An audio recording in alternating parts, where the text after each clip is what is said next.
Ella es Silvia Senabre, quien expondrá sobre seguridad para la protección de la identidad y fraude digital. Silvia es una experta en tecnologías de la información con más de 19 años de experiencia como supervisor de riesgos asociados a la tecnología y como regulador del sector bancario.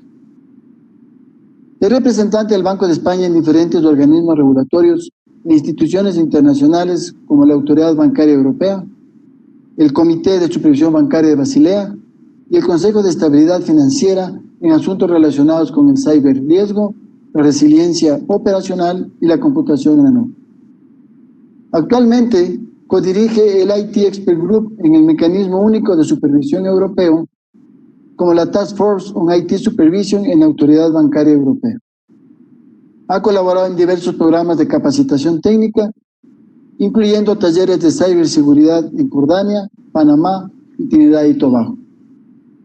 En el marco de la cooperación entre el Banco de España y la Asociación de Supervisores Bancarios de las Américas, en octubre de 2019, Silvia impartió un taller de ciberseguridad en Brasil. Adelante, Silvia, te escuchamos. Muchas gracias, buenas tardes a todos y muchísimas gracias a la Superintendencia de Economía Popular y Solidaria por invitarme a estar aquí en esta jornada. La verdad es que tengo que decir que para mí es un honor y mucho más después de escuchar a los panelistas que me han precedido y de los cuales, por supuesto, he aprendido, así que desde luego para mí es una gran ocasión. Aunque soy la última y algunos de los temas que voy a tratar parcialmente ya los ha tocado Diego en su exposición, muy brillante, por cierto, espero poderles aportar algo, aunque solo sea la experiencia que tenemos en España y en Europa con la situación que esta pandemia ha generado en términos de ciberseguridad y de fraude digital. Por dar un poquito de información de contexto, yo creo que hoy en día nadie discute que el ciberriesgo es una preocupación mundial por el coste que genera. Es decir, vemos como año tras año cualquier estudio de costes que hagamos sobre cuánto cuesta el cibercrimen, los riesgos asociados a la ciberseguridad, demuestra una tendencia creciente. A pesar de todos los esfuerzos que las entidades financieras y otras empresas hacen para defenderse, aún así parece que siempre los malos nos llevan la delantera. Además de eso, y Diego también lo ha mencionado parcialmente, tenemos un escenario en el que cada vez las entidades financieras dependen más de terceras partes para proveer sus servicios. A veces vemos cadenas de externalización o de tercerización larguísimas, donde es muy difícil que una institución pueda retener realmente un control efectivo sobre aquellas piezas, aquellas empresas que le están prestando servicios y que a veces vemos 4, 5, 6 niveles de subcontratación anidados. Hemos llegado a un punto en que estas preocupaciones por el ciberriesgo van más allá de cuánto puede afectar a una institución en concreto. Llegamos a plantearnos cuánto puede afectar a la estabilidad financiera de un país o de una región. Porque estamos hablando de un sector como el sector financiero que tiene algunas características particulares. Entre ellas, la elevada interconexión que hay entre todos los participantes del sector financiero. Eso hace que los riesgos se amplifiquen y se contagien y se propaguen de una manera muy rápida. De tal manera que podemos asistir a eventos que realmente lleguen a tener un impacto sistémico y a poner en riesgo la estabilidad financiera.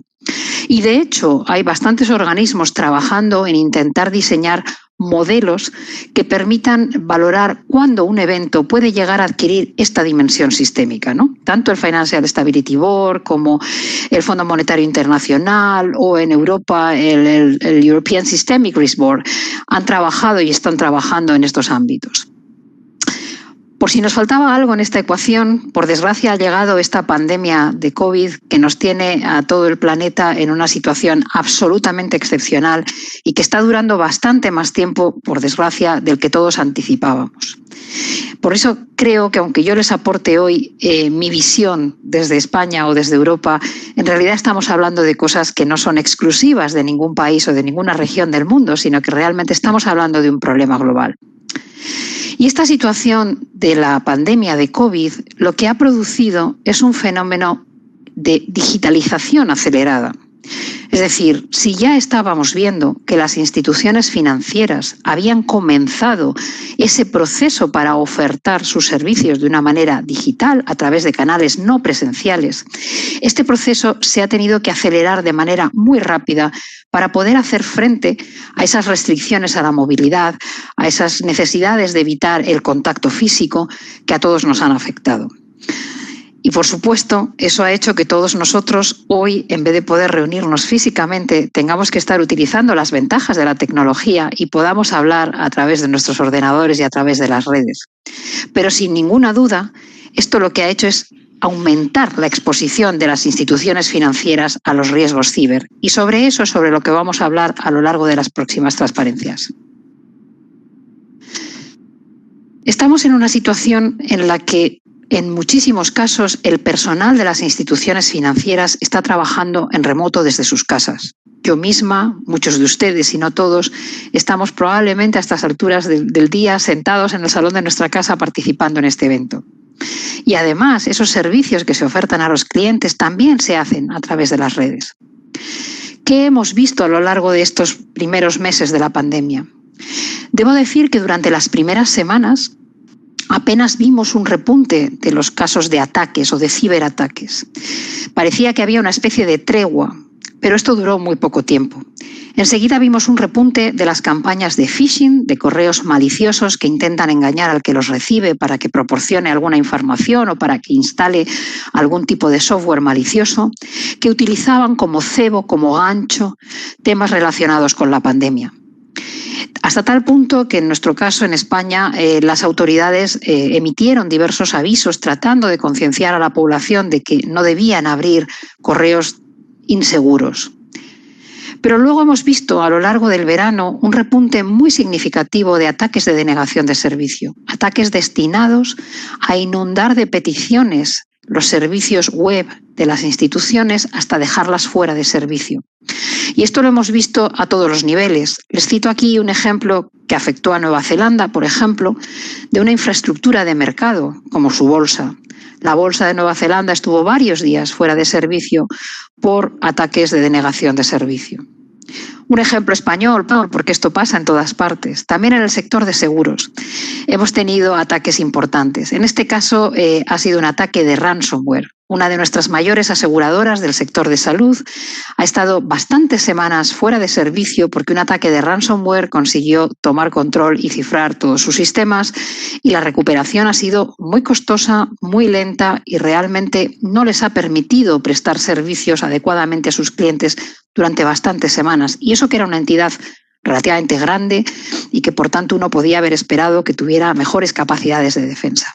Entonces, como vemos, estos problemas están en todas partes, nos pueden afectar a todos. ¿Se puede hacer algo? Sí. Se pueden hacer muchas cosas y de hecho se están haciendo muchas cosas. ¿Qué tipo de herramientas tenemos para defendernos frente a estos eventos?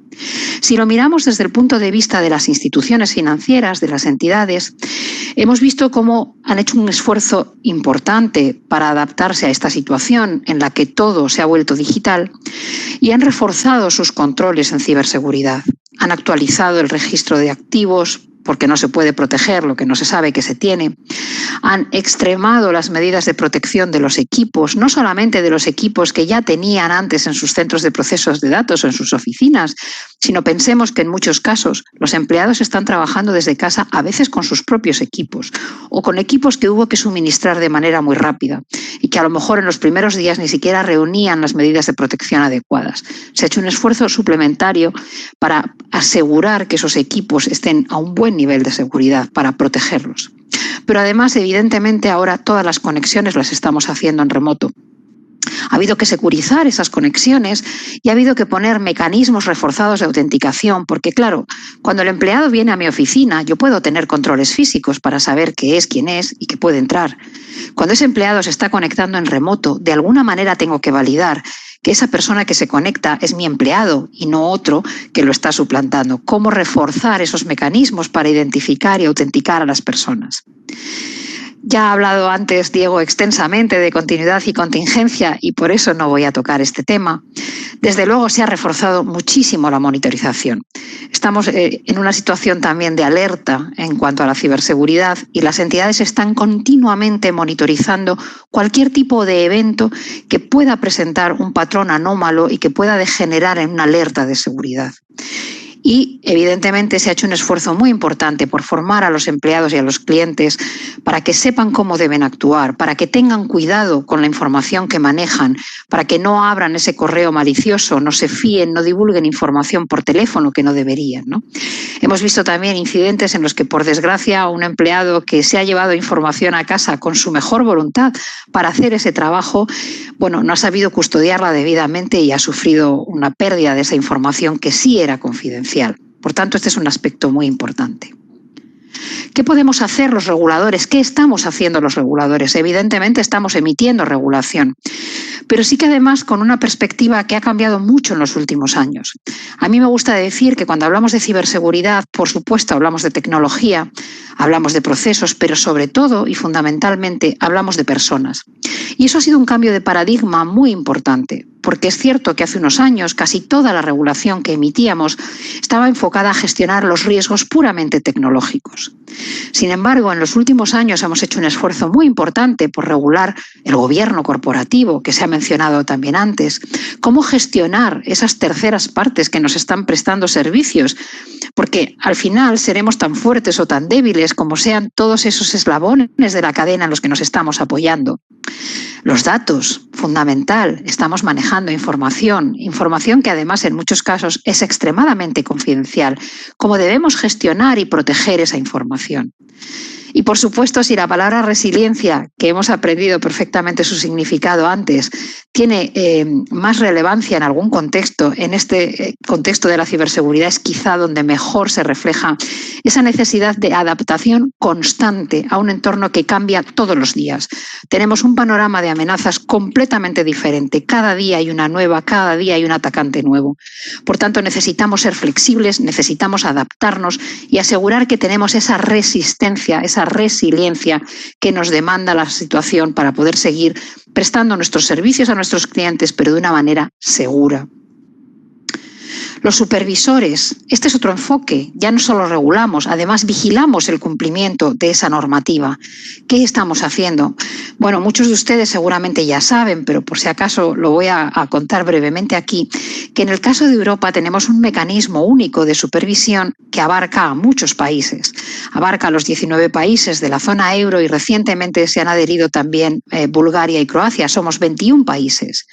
21 países, en el caso de la supervisión bancaria, integrados bajo un mecanismo que componen el Banco Central Europeo y las autoridades nacionales encargadas antes de la supervisión de los bancos. Seguimos supervisando a nivel nacional los bancos más pequeños, pero sin embargo las entidades más grandes se supervisan en Europa e incluso en Europa se establecen metodologías comunes para supervisar también a las entidades más pequeñas, aunque esa competencia siga siendo nacional. Es decir, hemos armonizado nuestra forma de supervisar y eso nos ha permitido también ser más fuertes. Porque efectivamente la unión hace la fuerza, compartimos información, cada país tenía su propia metodología, su propia forma de hacer las cosas. Al juntarnos todos nos hemos fortalecido y nos hemos enriquecido con ese intercambio de visiones. Por supuesto hacemos supervisión on-site, in situ, cuando se puede, no es el caso ahora, y hacemos monitoreo continuo o supervisión extra situ, off-site, donde vigilamos de manera continuada todos los riesgos de una entidad utilizando otro tipo de herramientas y también supervisamos los riesgos de ciberseguridad. ¿Qué problemas hemos tenido para hacer todo esto? Pues evidentemente el primero y más evidente, la falta de especialistas. Sobre todo cuando hablamos de ese seguimiento continuado de los riesgos y hemos tenido que hacer un esfuerzo muy importante para formar gente en los equipos de seguimiento continuado y para hacer comprender a nuestros compañeros con un perfil más financiero que hoy en día ya no se puede supervisar un banco sin entender algo de su tecnología. No se puede porque es una parte absolutamente imbricada en el negocio. Todas las actividades de una institución están en última medida soportadas por la tecnología. Otra pieza muy importante es que hemos redefinido el rol de los supervisores y de las autoridades en general. Hemos pasado de ser el policía malo que vigila, ser solo eso. No es que no vigilemos, no es que no sancionemos, lo hacemos cuando hay que hacerlo. Pero también ahora tenemos un papel más de acompañamiento de nuestras entidades en ese proceso de digitalización, de transformación, de modernización, haciéndoles entender a la vez cuáles son esos riesgos que tienen que gestionar. ¿Cómo hacemos esto? Tenemos muchísimos contactos con la industria, tanto con las instituciones como con los proveedores, porque en definitiva nosotros existimos porque ellos existen. No tenemos sentido de otra manera. Y tenemos contacto también, insisto, con los proveedores, incluso con aquellos más relevantes, los proveedores de cloud computing, los grandes proveedores tecnológicos, para asegurarnos de que entienden cómo deben prestar sus servicios al sector financiero para que sea verdaderamente seguro y resiliente. Y esto lo hacemos de muchas maneras, organizamos eventos, asistimos a foros, los invitamos a ellos a venir. También publicamos todo tipo de newsletters e informes, tratamos de ser lo más transparentes posibles. Y aunque aquí todavía nos queda, por supuesto, camino que recorrer, yo creo que hemos avanzado mucho en los últimos años. Nos quedan retos, nos quedan muchos retos. Hablaba antes de que emitimos regulación. Lo cierto es que en Europa en los últimos años hemos asistido a un proceso de efervescencia regulatoria. Quizá ha sido excesivo, ¿no? Hemos emitido muchísima normativa a distintos niveles. Alguna ha sido europea, otra ha sido europea pero que hay que transponer en los países. Algunas tienen un rango más alto que otras. Todos conocen el famoso reglamento de protección de datos, pero tenemos normativa para la protección de las redes, seguridad de la información, servicios de pago. Todas ellas tienen componentes de ciberseguridad o de tecnología. Ha llegado un momento en que a veces estas normativas se superponen o dan incluso mensajes, no diría que contradictorios, pero quizá confusos, ¿no? Porque tienen visiones distintas, algunas son sectoriales, otras son parciales, otras intentan cubrir todos los sectores.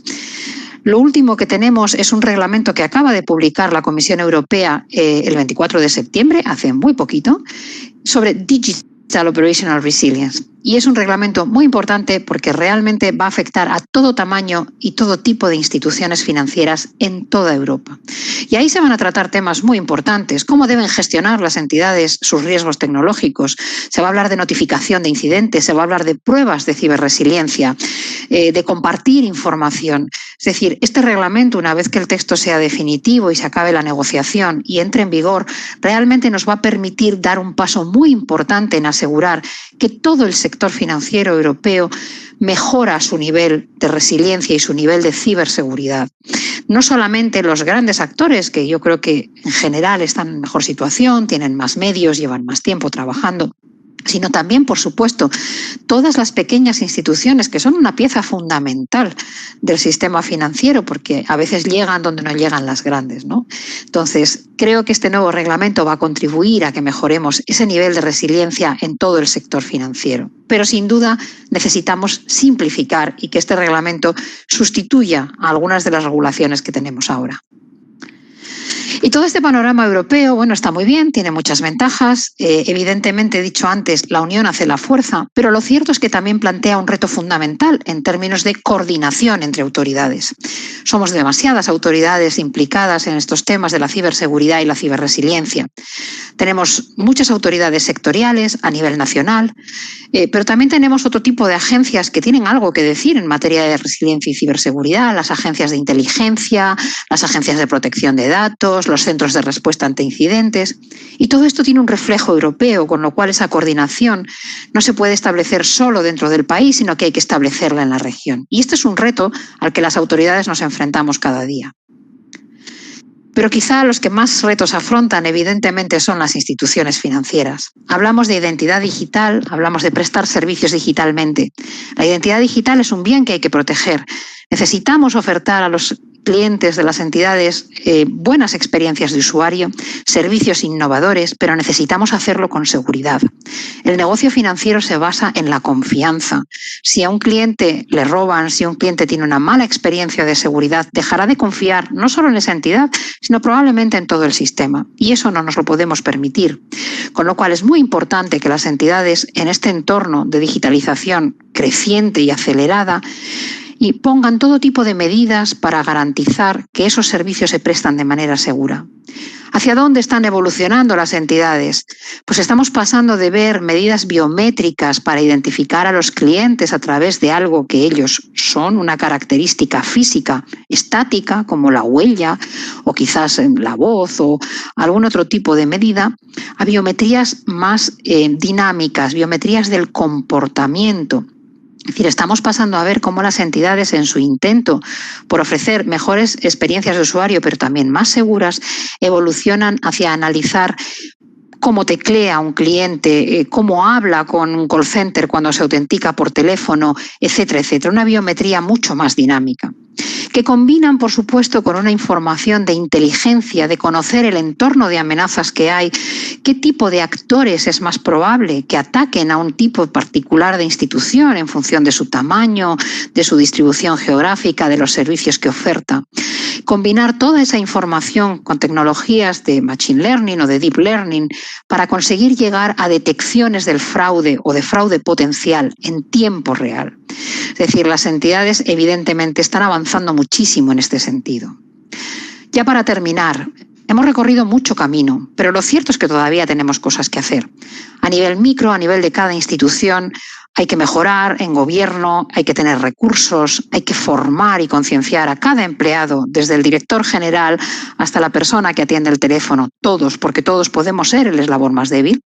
Hay que tener unas buenas medidas básicas de seguridad, la famosa ciberhigiene.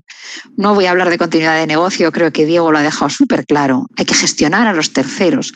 Y todo esto hay que probarlo porque tiene que estar dentro de un ciclo de mejora continua. ¿Qué hacemos y qué podemos mejorar aún las autoridades? Coordinarnos, conocer a nuestras entidades, coordinarnos a nivel nacional, entre otros sectores, con otras autoridades, compartir información, fomentar pruebas, fomentar esas comparticiones de información que van a mejorar la ciberseguridad y la ciberresiliencia de todo el sector. Y esto es todo lo que tenía que compartir con ustedes. Creo que me he pasado unos segunditos del tiempo que tenía asignado, pero espero que sepan perdonármelo. Muchas gracias. Te agradecemos, Silvia, por tu exposición. Procederemos ahora a las preguntas.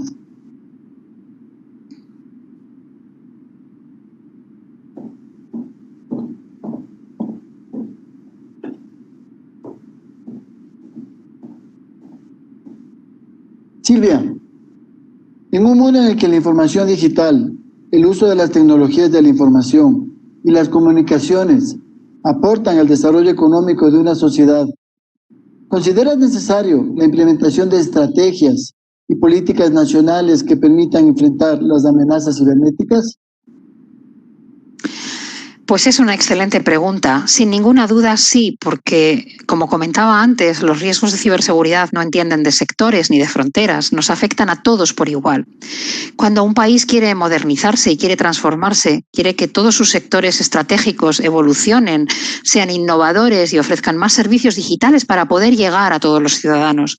Y eso implica que en todos los sectores es necesario afrontar esos riesgos de ciberseguridad. Por tanto, sí hace falta una estrategia nacional. Hace falta tener centros de respuesta ante incidentes que cubran todos los sectores, buenas políticas y luego, por supuesto, también hay que afrontar las particularidades de cada sector. Pero es fundamental tener esa estrategia y esa visión como país. Gracias, Silvia.